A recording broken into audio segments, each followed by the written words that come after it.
Życiowe dorady.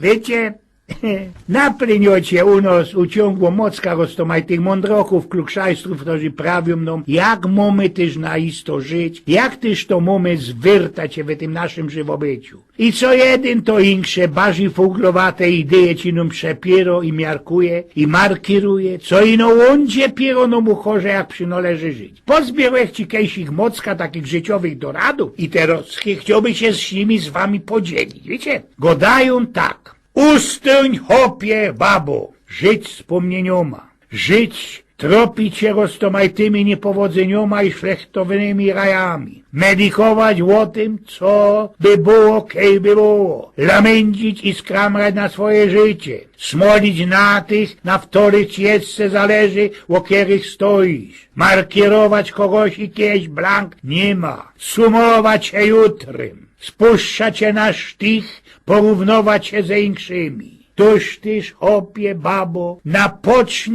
napocznij od teroska. Chichrać się ze lecycego, śmiać się bez gruntu, wierzyć do ostatka wesia, myśleć, medikować ino pozytywnie, wożyć się każdy przeżyty dnioszek, przetrowiać więcej czasu ze przyjacieloma i kamratami, radować się lecy jakich bździnków i dobraczynów, bajstlować no i roztomajcze i ptowate i pofyrtane zachy, dotrzymywać wszystkich łobiecków, przodź jak stodiosków, być sobą i mieć ogromnucko dystansa dosia. No i pomedikuj se, chopie, babo, jest już zecia tak? Osmolułeś pierwsze, ustołeś, a napocznąłeś te drugie, ja? No toż dej se pozór, boś, chopie, albo łogup, pizło ci na dekel, alboś już jest blank, welety biały, heksy ze sieką, styrcy już blank, kole ciebie śmiertka. Eugen z Pnioków.